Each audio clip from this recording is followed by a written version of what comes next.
Meeting to order. Madam Clerk, if you'll start us with a roll call, please. Here. Mrs. Frank. Here. Mr. Howard. Here. Mr. Engelke. Here. Mr. Smith. Here. Vice Mayor Bolt. Here. Mayor Pachota. Here. Mayor and council members, I'm Steve Berens, Stormwater Engineer for the City of Venice. I'm here with Tom, Michelle, and Joe from Coastal Protection Engineering, CPE.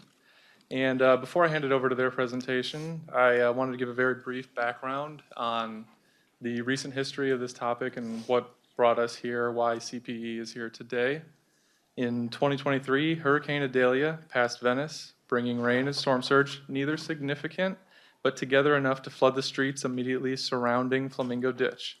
Following Idalia, concerns were raised by individual residents and by the newly formed Flamingo Ditch Steering Committee. City of Venice Engineering Department staff presented to a group of residents and then later to City Council to provide information on the history and function of Flamingo Ditch. That presentation to Council on March 26, 2024, resulted in the direction for staff to bring back a proposal to hire a consultant to study the issue. That led us to budgeting for a consultant and ultimately bringing in CPE at the beginning of fiscal year 2025 this past October. Fast forward a few months, and just before CPE got started, we were hit with 2 record storm surge events for our area in the span of 2 weeks, with Hurricanes Helene and Milton. The flooding experience around Flamingo Ditch was significantly worse than after Idalia.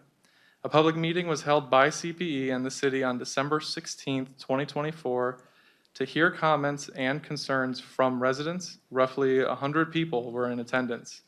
Due to the level of public interest displayed at the public meeting and through other channels, the city requested a mid-project update be presented to council to keep everyone apprised of the progress. CPE was able to accommodate our request on relatively short notice, so we're grateful that they're here today with us. With that, I'll hand it over to Tom. And sorry I stole your chair. Good afternoon, Mayor, Council. I'm Tom Pierro. I am the Principal Engineer for Coastal Protection Engineering, CPE. If we can get the presentation into presentation mode, please. I'm here joined today with Michelle Pfeiffer. She's a professional engineer. I'm project manager for this study. She's also been keeping track of all the public comments to make sure that we don't miss anything. And Joe Morrow, another professional engineer who's handling all the technical aspects of this work. And you'll get to hear from both of them today a little bit about their roles in the study and the work that we've done so far.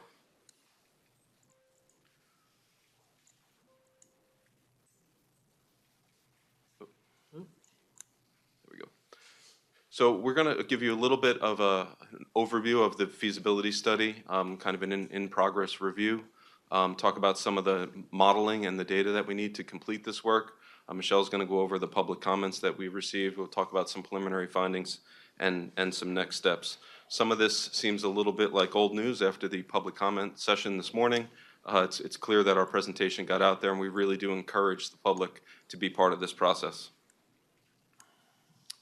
I'm clearly putting it the wrong way. Here we go.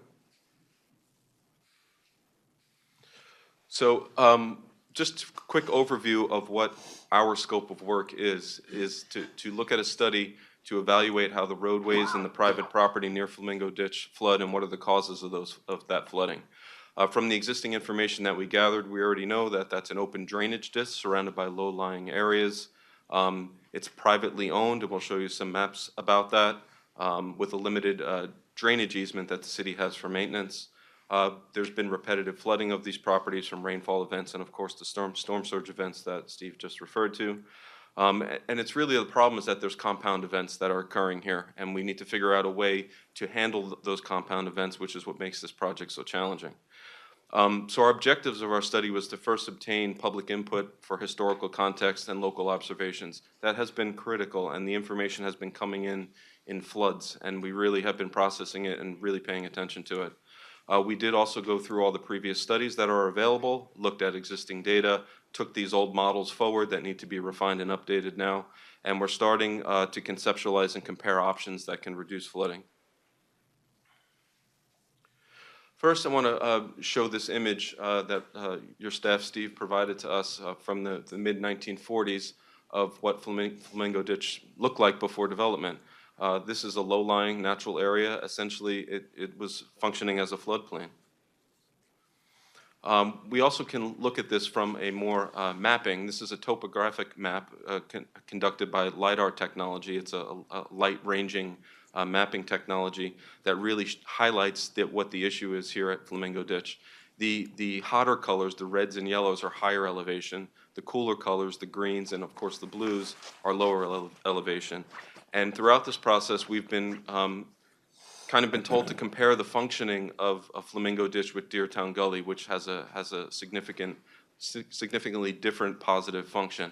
Well, you can look at this map and clearly see that the elevations surrounding those two locations are very, very different. Flamingo Ditch is essentially a bowl. It's a low-lying depression in the earth that the water is flowing into, and it's very hard to get the water out, at least on natural drainage by gravity. Deertown Gully, on the other hand, as you can see, is more channelized, and it has much higher elevations around the two sides. So that's the difference between those two.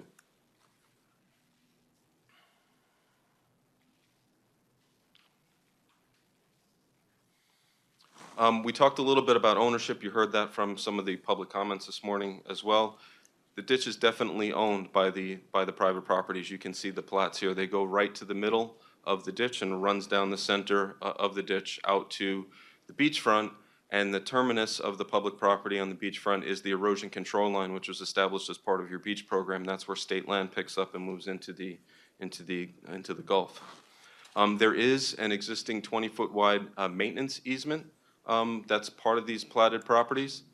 So any work that's done in this area that goes beyond just general maintenance would require construction easements from the private property owners, similar to what was done during the demucking project. So some of the general findings that we had from our research on this, kind of our desktop review, is that it's a low-lying land elevation and it lacks the capacity to hold all the water that's coming into it, therefore creating conditions of flooding. It can't flush itself out because of the elevation differences. And that when the stormwater comes in, it can exceed that capacity to hold and therefore then starts to flood like a floodplain would do, like a river overflowing its banks. The low elevations of the streets and the properties in that area make the critical elevation for flooding very low, roughly 5-foot NAVD. That's only 5 foot above roughly the mean high tide line, so it doesn't take much for the water to flow backwards into this area or for it to pond up before it can actually escape. Compared to that on the beach side, the beach and dune elevation is also relatively high and gets sealed up when storms come in. That actually happened during Hurricanes Helene and Milton. And there's not enough hydraulic head inside the ditch to break that open. Again, think back to the comparison of Deertown Gully versus Flamingo Ditch. There's not enough pressure pushing behind it to pop that front open, and therefore the water stays in there. So at this point, I'm going to turn it over to Joe to talk a little bit about the model that's used for these types of studies and the work that we're doing. Joe, if there's anything I missed on this slide, please go ahead. Thank you, Tom. I appreciate it. Yeah, just quickly, I wanted to highlight what model we're using as the tool here to, let's see here. Is it? See if you get it right. Oh, you did. Yes, I did. All right, sweet. Sorry. The model that we're using is ICPR. It's a one-dimensional model that incorporates hydrology and hydraulics into it and allows you to simulate flooding for rain events, storm surge, or a combination of the two, what we commonly call it as a compound event. To this date, we've gone through an existing model that was provided us by the city. We've gone through the setup of it, compared the existing infrastructure that is surrounding the Flamingo Ditch area through site observations and compared that to what's in the model that we were provided. And one of the things that we noticed is that there was some data gaps and we needed to update this model that was created for a different kind of focus beyond flooding. So one of the things that we've, come on, try it again. There we go. I wanted to bring up is that the model that we were provided was originally designed and created to assess water quality concerns, so it had a different kind of focus. It had components that represented the Flamingo Ditch area, but it lacks sufficient detail to accurately assess the flooding that has been reported. And that's going to come into play when we get to the point where we start assessing alternatives. If we don't have the base model set up correctly that accurately represents the existing conditions and what's happened historically, we're going to provide, I would say, mischaracterized alternatives that may show as a positive what in fact may be a negative. So one of the things that we're currently going through is doing a correction of the model, going through the different pipe infrastructure and topographic elevation and updating that. That's what we've been working on, and that includes refining the sub-drainage basins within the existing model. And one of the things that I mentioned earlier is that we are at a point where we need to collect additional data. While the city has an amazing inventory of all the infrastructure within it, especially within the Flamingo Ditch area, we lack certain elevation data to show where those pipes and what the inverts are of those pipes. So what was previously done was estimated.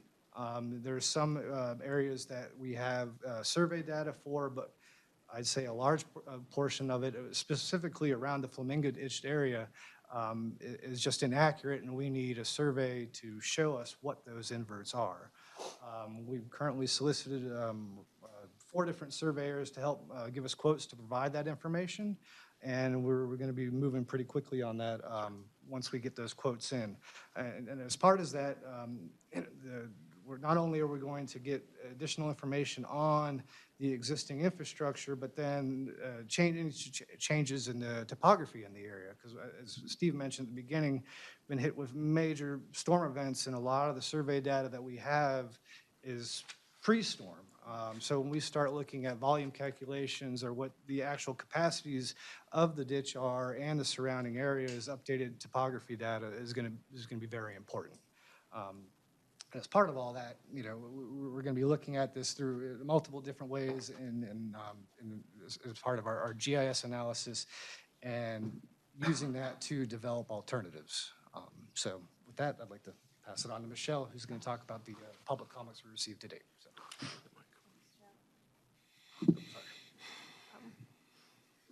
All right.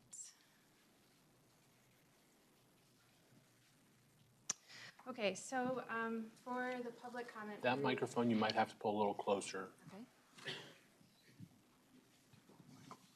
Yeah, the whole thing. Thanks.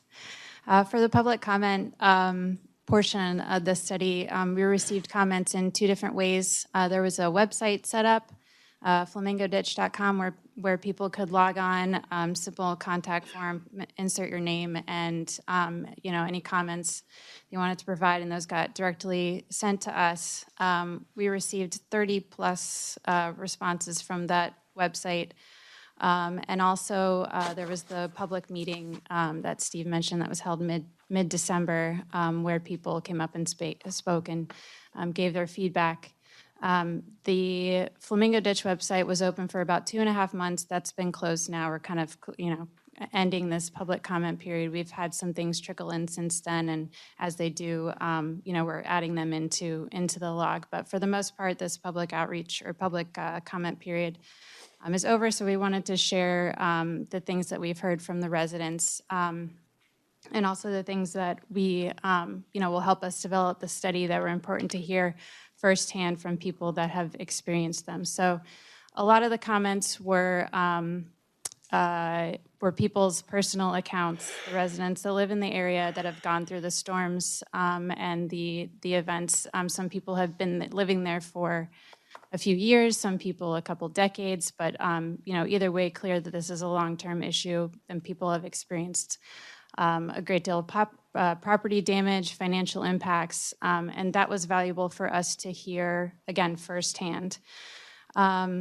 Also, people mentioned the health and safety concerns from the perspective of the ditch water quality, safety concerns like not being able to get either in or out of their homes or back into their homes or into the neighborhood during flooding events.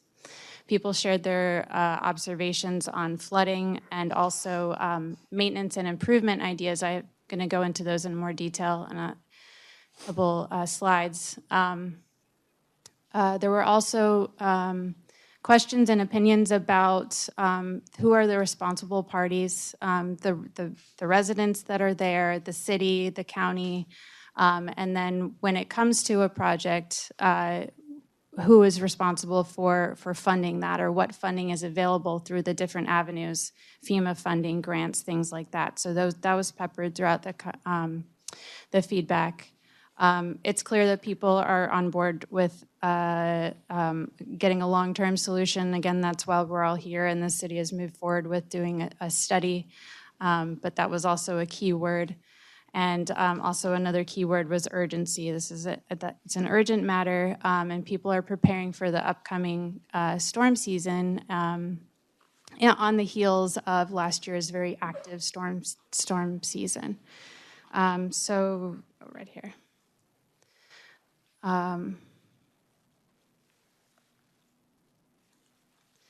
So more detail on the public observations on flooding.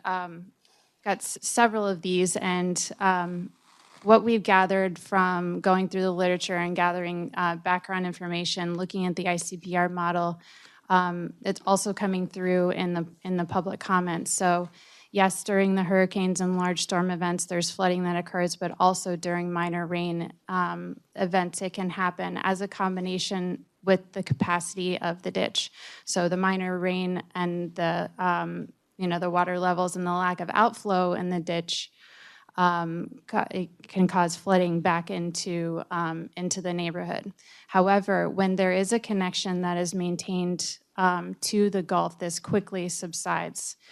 People's accounts were, on the matter of a few hours. So very quickly, the drainage goes into the Gulf and the flooding subsides. So again, that's important background information for us when we're looking at the model and how the model functions, and then how we get to comparing the alternatives. A couple other things that they mentioned, just for the purpose of sharing them, is neighboring property runoff.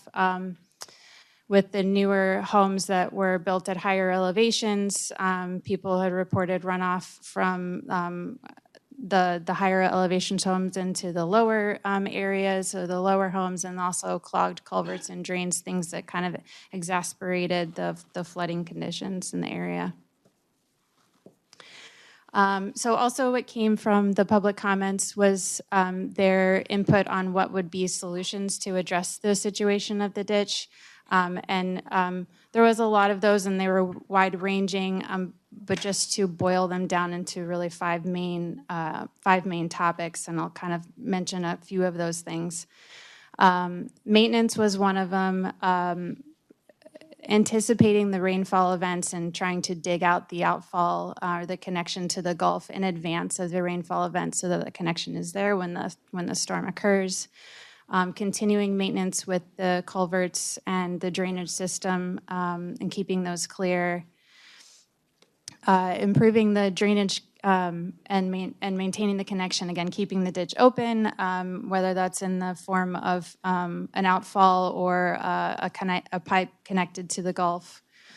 Also reducing the stormwater load, so rerouting, redirecting some of the load to other areas in the city that can handle the larger capacity. Converting properties or areas into retention ponds, things to reduce the stormwater load. Due to the location on the coast and the storm surge factor, that's also part of one of the complications with the ditch. Having a storm surge barrier, higher dunes, a seawall, something to function as a barrier for storm surge. And lastly, to raise or convert infrastructure, people mentioned higher streets, buying out the properties that are repetitive loss, and elevating those, elevating future home elevations. And pass it back over to Tom. Let me get the right direction here. There we go. Thank you, Michelle. So just to kind of summarize some of these things that now we put together, the technical information with the public information, with the background information, all these things that we have, we know that these flooding issues exist on a reoccurring basis, and that's supported by all the things that we just talked about, including the model review and the public comment. It seems to us that minor rain events will cause flooding in the local neighborhoods, where hurricanes come in and push water back into the system and create massive impacts to the homes in the area. When we look at this challenge, it's really a twofold challenge. It's the stormwater drainage, getting the water out, and storm surge inundation, keeping the water out. And think about how difficult that is. We're trying to get water out of an area, but we're also trying to keep water out of an area. And so if you block it from one direction, it piles up in another direction. So that compound flooding is really a big deal. But when you look at potential concepts to improve the system, aside from relocating everybody out of the area and then turning it back to a natural floodplain, there's really only a handful of things that can be done here. Elevating all of the homes and the roads in the area is a solution. That's incredibly costly, but it is an option. Another one would be to fill the lands around the area and create more of a Deer Town gully type ditch. There's also the concept of blocking the storm surge. Again, we know that the storm surge came in and was really the culprit in the major damages that we saw. However, if you block the surge from coming in, then you're blocking the other water from getting out, because this water has to drain out to the Gulf. There's pumps. We can take the stormwater infrastructure and raise all that infrastructure up, but these margins are so thin compared to the existing drainage versus the elevations that we need for gravity to drive this water off. We would have to pump the water up first to get it to drain out, because everything is so low. So there's some other options we can look at in terms of discharge, channelizing the flow, trying to compress it a little so that it has more force when it comes out. And then there's other site-specific things that can be done, pumps, one-way valves, or combinations of all these things. And that's really what the model that Joe is setting up, or has set up, is going to help us evaluate. And that's why that data that we're going to collect is so important, because the margins are so thin. The other thing I'll mention is that regardless of any option other than moving out of the area and raising the lands, is maintenance is going to be a part of it. It's going to have to be a part of keeping the system healthy, open, and able to function in whatever way it ends up being designed. And then the last comment that I'll make on that is that whatever solution ends up coming forth as the preferred option that's fundable, doable, with the ownership issues and all of that comes together, we still have to get permits for this project. And this is an environmental area. It's connected to the coastal system, so there's permits likely from the Water Management District, the Florida Department of Environmental Protection, a joint coastal permit, again, because this connects to a coastal system, and there'll have to be a Department of Army permit as well, and they consult with all the other regulatory agencies, the federal agencies, National Marine Fisheries Service, the Fish and Wildlife Service. There are environmentally sensitive habitats, so there's mangroves, and again, the impact to the coastal system is a critical part. So all of these things that we're doing are going to be bundled up into a report and an alternatives analysis that when it comes time to submit these applications, the supporting documentation will already be there. I can't stress enough how important that is in terms of timing, because otherwise we submit a project without this information and the agencies are just going to stop and say, you need to come give us all the supporting information. So we're doing that in a proactive way. And again, as Michelle mentioned, we heard frequently from the community that a long-term plan to improve drainage is what's being sought here. That's why these alternatives analysis are needed. We are going to have to face the issue of ownership and easements at some point, because it is private property that comes in there, even though the city has a maintenance easement. And the cost feasibility is a real thing. I mean, we can't just shoot for the moon here and create a project that has a price tag that's unaffordable. We recognize that. There are, however, some short-term action plans, and again, we've been listening to all the public comment. We've been getting these emails forwarded to our general corporate email address. They've been coming in. We've been reading them. We've been paying attention to them. We really do have a sensitivity and a feel for the impacts this community has experienced. I mean, you have 3 professional engineers here sitting here demonstrating our commitment to you, and so we're looking for things that we can do on a proactive basis even in the short term in preparation for, upcoming storm seasons while this process continues on. For example, you have standard operating procedures that are already in place. However, I reviewed them and they're 10 to 15 years old. They still refer to the old wooden structure that was in there. So those are easy things that can be updated. In fact, your staff may already be working on those types of things. Another comment that came up through our discussions was making sure that there are emergency contracts in place pre-season, pre-hurricane season is what I'm referring to here, so that if an event does happen that closes that ditch off, you have an action in place that you can take and get somebody out there right away and get that thing back open again. Because as Michelle said, even though it blocked up, once that was opened, it drained very quickly within a couple of hours. So having those contracts in place is a viable action. The city stormwater maintenance, you're already doing a lot of this stuff. In fact, I saw Steve had sent us an inventory of photos that he took recently. He went through the entire system and documented everything. So that's already going on as well. And there may be some potential to investigate some backflow prevention devices in a couple areas. Again, these inverts are so low that even tidal actions sometimes allow waters into them. So they have these, these valves that are one way that the water can drain out. They're not solutions that maybe you might want to consider. So where we are in this whole process, and again, I will express the understanding of the urgency for this process.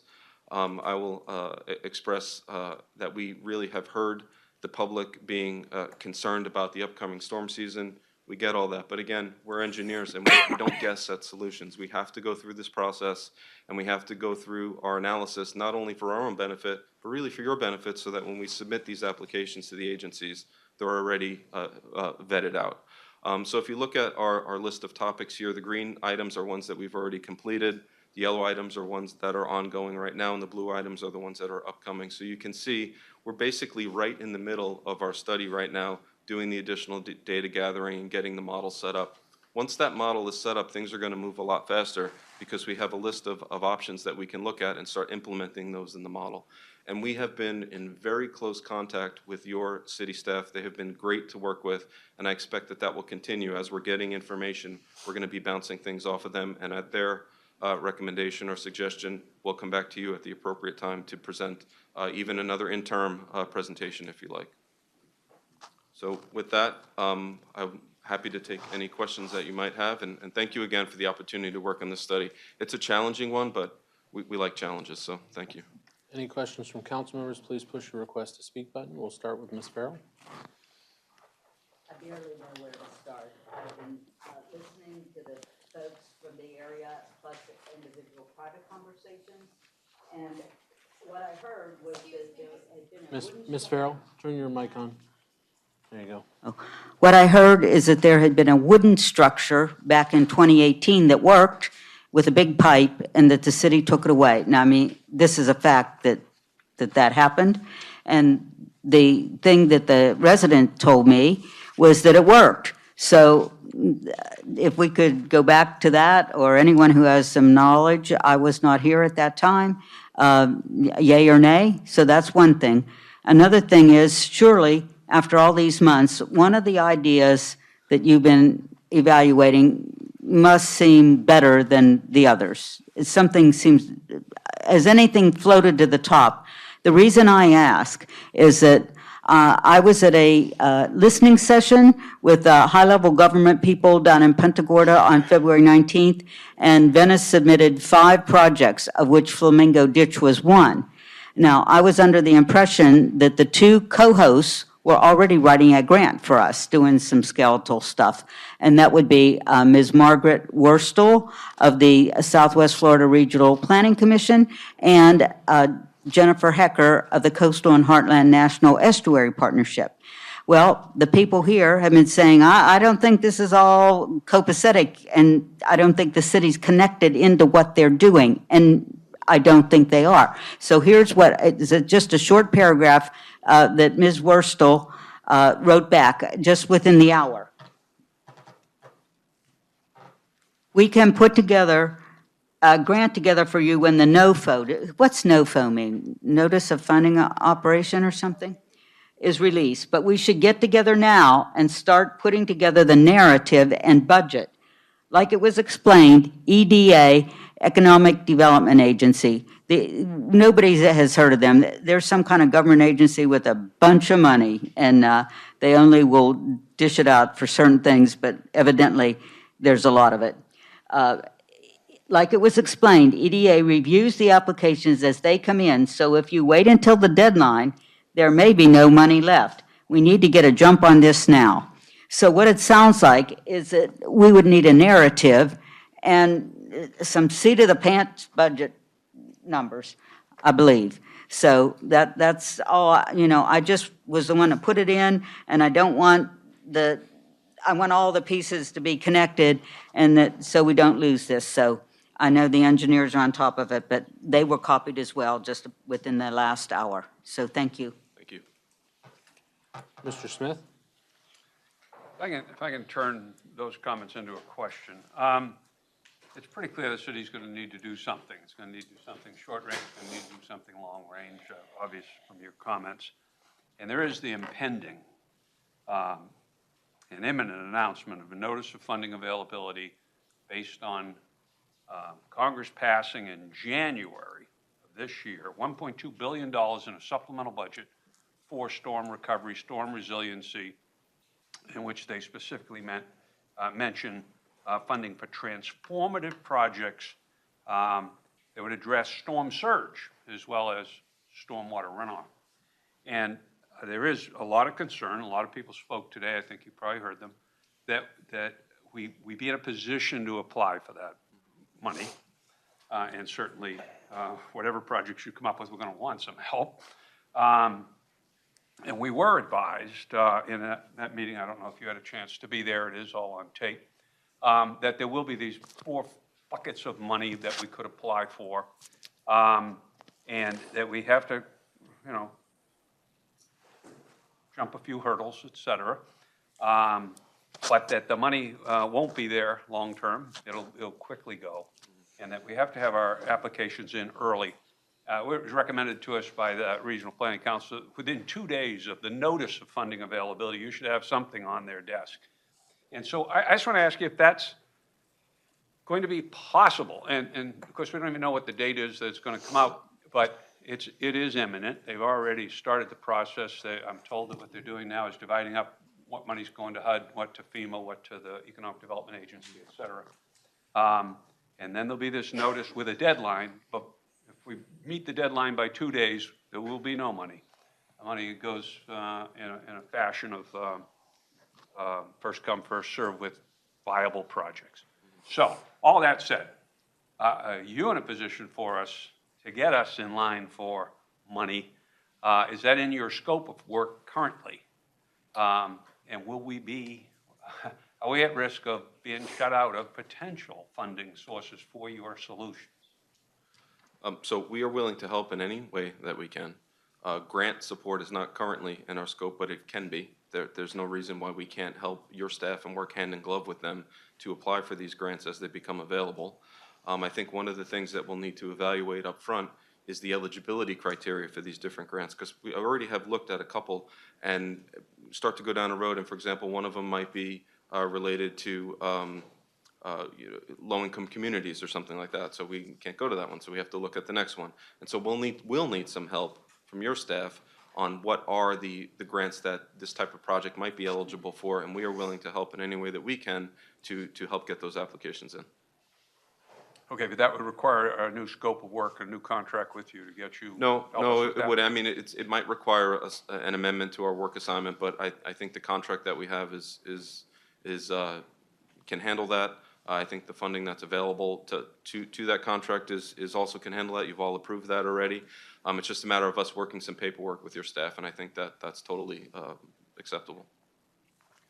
And how about that urgency part of it? Did I understand correctly? You're saying you're about halfway through your project, yes. Plan of work, and what does that mean? When would you conclude, and can you accommodate, early versions of your recommendations for the pursuit of grants? Sure, I completely understand the need to get a solution or even the framework of a solution on the table as soon as possible. But again, I'll go back to saying I can't guess at it right now. We are in the process of doing that exact work. These shortfalls that Joe identified in the model are critical. We have to fill those data gaps because otherwise we will design the wrong thing, and I don't want to do that. Now, that doesn't mean that we can't move forward on a parallel track with some concepts and some large budget numbers to put together for a grant. Grants don't require a whole lot of detail. They just need a narrative and some general budgetary information. I was excited when you talked about backflow preventive devices. You seem to suggest that that's a short-term thing, something that might happen before this hurricane season. Is that right? I can't commit you or your staff to installing those, but they are commercially available products, and there are some pipes. Joe could probably list off the pipe numbers if you wanted them, on where those might be effective. So we can work with your staff on that as well.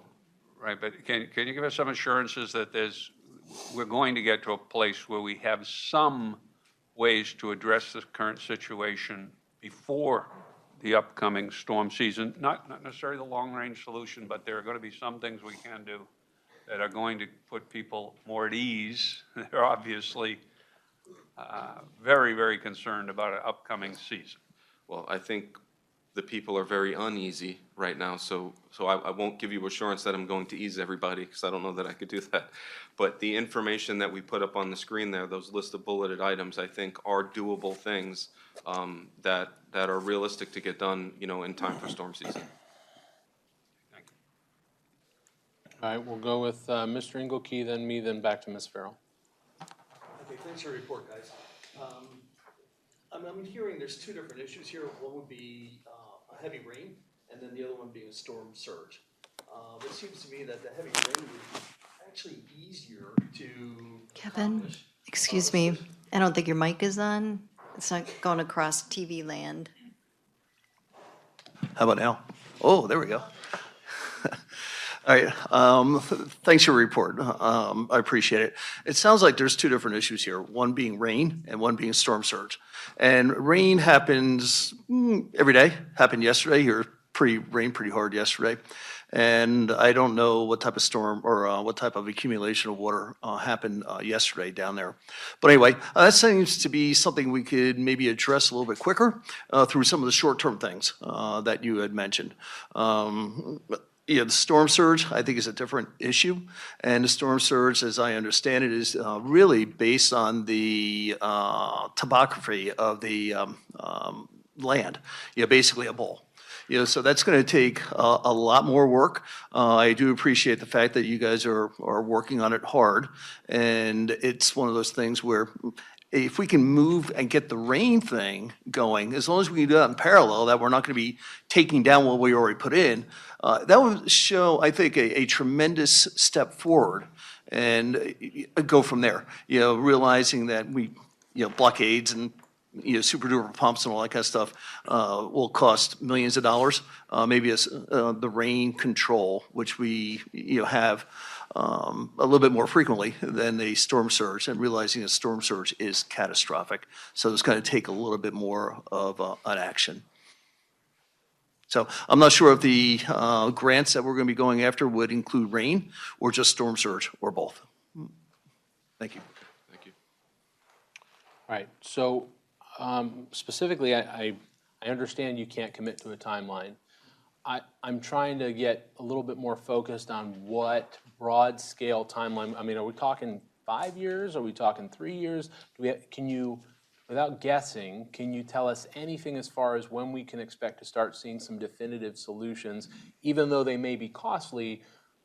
When would we anticipate seeing something like that with what we've contracted you to do? Oh, sure. Yeah, of course.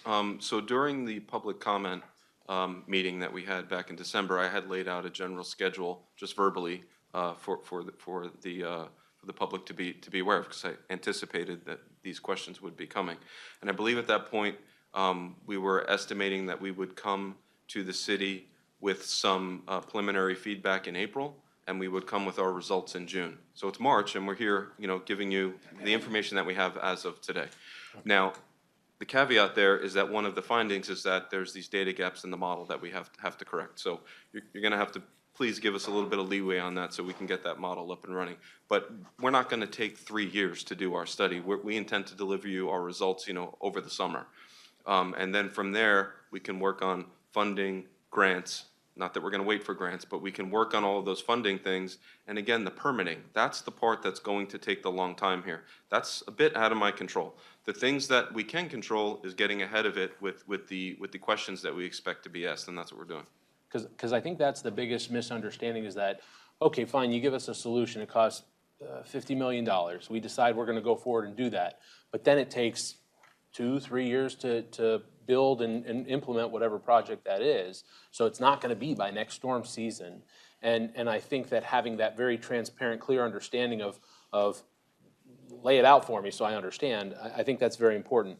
I do like some of the things that I'm hearing is making sure that our staff is aware of short-term solutions so that we can start working with the citizens to implement those things. You know, I think that the timeline now I have that's very important for me.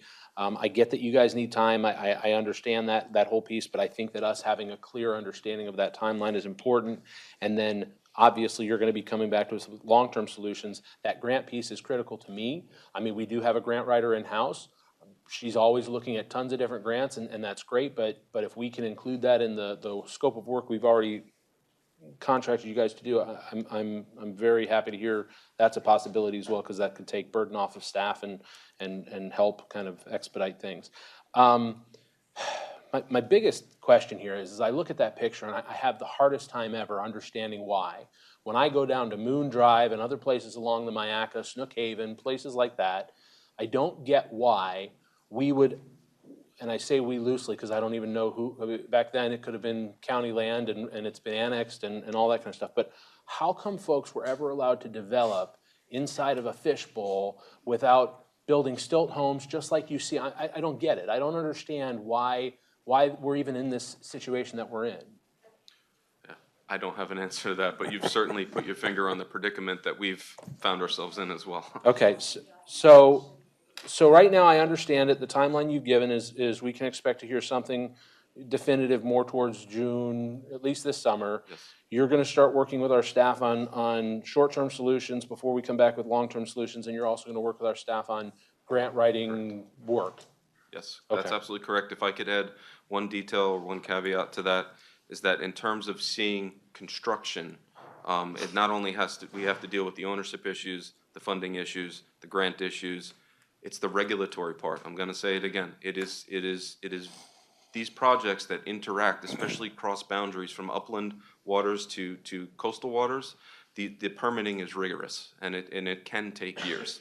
So I'm not saying that to scare anybody away. It's just the reality of what I've seen doing this work for 20 plus years. I don't think you're going to scare anybody away. They live there, so it's Ms. Frank, you're next, and then we'll go to Ms. Farrell and Mr. Smith. Thank you. I just wanted to, reiterate some of the concerns from our constituents. You've heard them loud and clear regarding their concerns on urgency, but also you've taken a lot of arrows because you can hear in their tone from those who've lost everything and from those who are still reeling from what was a traumatic event and what impacted their personal belongings. So thank you on behalf of the city for stepping up to take those arrows. It's not an easy position to be in, and you are approaching it with empathy and professionalism, so I'm grateful. The other thing that I just wanted to note is that I heard you say that you want to get it right, and that is of the utmost importance to me, because as policymakers, we approved an allocation to hire your company to do this study and to propose solutions that are going to work for the residents in Golden Beach. And there's nothing more important to me than getting it right. And so thank you for taking the time that you need with respect to the citizens' request and concern of urgency, and balancing that, what can seem really hard from my vantage point. So thank you for your hard work. Well, thank you so much for your comments. Appreciate it. Ms. Farrell? I don't know if you're familiar with the brand-new program from the state of Florida called Elevate Florida. And the problem here is the Golden Beach people and also some of the mobile home parks are in the special flood hazard area, and the problem is elevation. So, and of course, the Golden Beach area has problems with just regular rain, but it needs elevated. And one of the parts of the Elevate Florida program, which is so new, it literally, the website, I think, is still under construction almost, is that they will acquire, they're willing to acquire land and retire it, which is what you more or less mentioned. And did I hear you say that some of those properties could be made into retention ponds? Is that, Ms. Pfeiffer, did I hear you say that, or did I misunderstand? That was a suggestion that came through the public comment. There were several people that suggested ideas to reduce the stormwater load to Flamingo Ditch, reduce the capacity because it has such a low capacity. So that was one of the ideas. And is it viable? I mean, that's something that we can evaluate as part of the alternatives analysis. I wanted to state that as well on that slide, is that was not intended to be a list of alternatives, but hearing all that input from the public, those are things that we can move forward into the alternatives analysis and, you know, and decide to either move forward with it based on cost feasibility function or, you know, take it off the list if they don't meet those criteria. Okay, and because not only does Elevate Florida have this acquisition program, but FEMA does as well through the Department of Agriculture, and both of those, I really need more information. I think people who are just tired of it and are just too old will, and they already maybe purchased years ago and got the value out of their house, even if they're really complaining, and you know, I'm one of them too, it might be the route that they'll go. And so I think we need to really dig into that as an idea. I also wanted to know, do you foresee, under any of these plans, the need for construction easements from these folks? Can you say yes to that right now? I'm pretty confident to say yes, because it's private property. You're going to need temporary construction easements to enter private property and do work on them. Okay, so did everybody in the audience hear that? Because had I been there, I would already have ganged together with my neighbors and said, I'm going to go to the city and I'm going to say, hey, city, I'm mad at you, but I'm willing to play ball and I'll give you an easement. And I'm surprised they haven't done that. I just think that just seemed to be like step one. But anyway, so that's out on the table. Then I also wanted to bring out that the woman and I quoted from with the Southwest Florida Regional Planning Commission, she writes grants morning, noon, and night. So I wouldn't stress if you're not real involved with grants. And to my knowledge, I think our grant writer has basically been more or less getting FEMA reimbursement for debris pickup. I'm not sure what else she's branched into, but these ladies are very, very competent, and they win too. There's a way to write a grant, and they know what it is. In fact, they said what they need is a narrative and a budget. So in other words, you think like engineers, as you would, which is you want to get everything all studied and all wrapped up in a bow and then present. That's not the way this one rolls, I don't think. It sounded like what they need is for people to identify what they need, and it sounds like you already did it, which you said that there is elevate, block, pump, discharge, or maintain. Those seem to be the 5 things. So right there, you can expand on that, cook up some figures, seat of the pants, and this is going to be crazy. You might have been sitting here when Dover Cole was here. One of the weird things they said during the charrette is that they had worked with a city down by Lake Okeechobee, and they'd put in for like what they thought was a massive grant, like $12 million, and they got a no. So later on, they rewrote it for $40 million, and they got a yes. So go figure. Hopefully, you're not going to be that high. But it's really funny with these agencies. If sometimes it can work out. So I just wanted to bring that out. So thank you so much for your time. Mr. LaValle?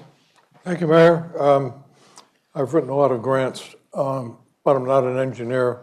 So I hear the message of urgency here and the timeline to get all the data that you would need to draw some conclusions that would give you a comfort level, maybe to create a solution or a strategy. may not mix with some of these grant opportunities. And the grant notices come out almost daily. And they're large sums of money, and they all have their own criteria. But there are some grant programs, and maybe among these, on a step basis, allow engineering to proceed as an initial step and not necessarily demand a solution in the first phase. But so you already have collected quite a bit of information and met the mandates for public input and those types of things, but not conclusive enough. Just maybe the opportunity, this sort of question to you, if you have an experience or would be willing to do this, to take advantage of an initial endeavor, and that grant application, to the extent that they would accept this. It sounds like we don't need exhaustive, conclusive information for some of these programs, just to get the application, and as was said here, for the last one in line, could be a great project, but no money left. Just to get on board with that, with the contingency that the work that you continue to do, the engineering work, and the conclusions that you'll draw on somewhere down the road, however long that takes, will lead to a more tangible product, a construction plan or something that would get us going. But the whole idea is to not wait for you to finish all of your research because you may miss the boat.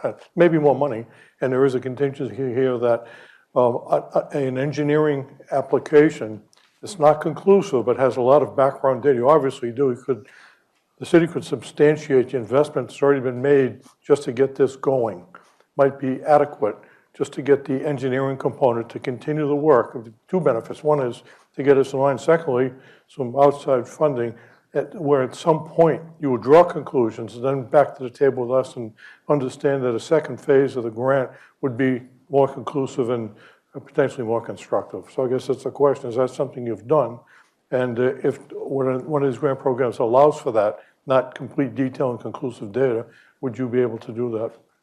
Yeah, so we have supported local governments with grant opportunities in the past. I'm working on one in Manatee County right now as well. So, and I completely hear what you say, and I completely agree with you. Say you don't have to tie it all up with a bow in order to apply for the grant. You have to have enough information in order to make the grant supportable and to create the narrative that they can then evaluate, again, the key issue, which is eligibility.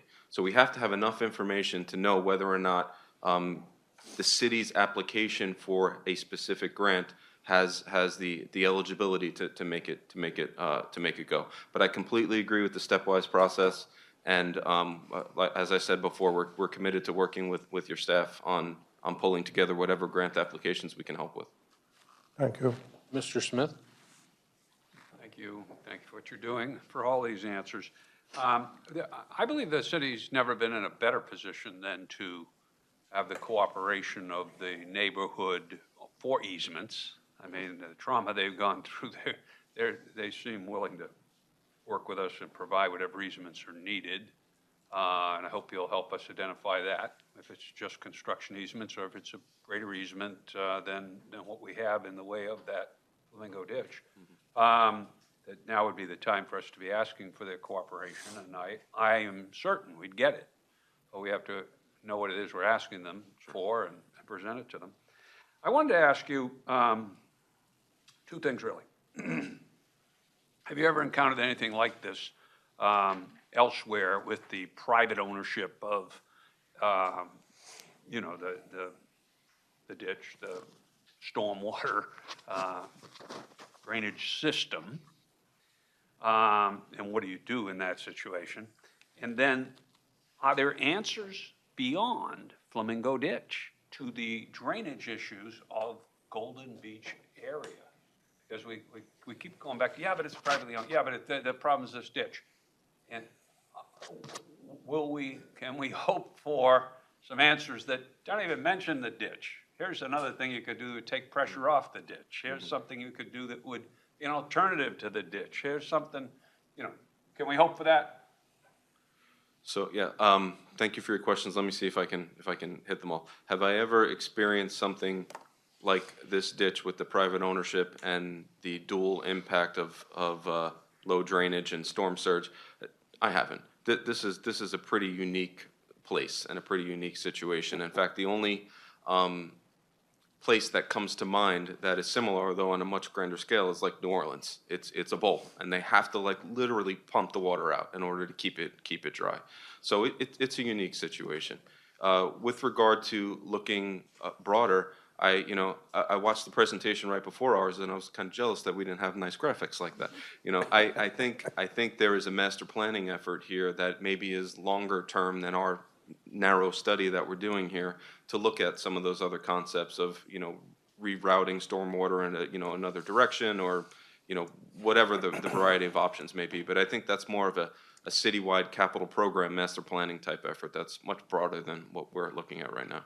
But I will say, we keep that kind of thing in mind so that whatever we design and implement here won't be an obstruction to doing that kind of planning in the future. All right, anybody else? All right. Thank you so much for your presentation. Thank you for your time. We really appreciate it.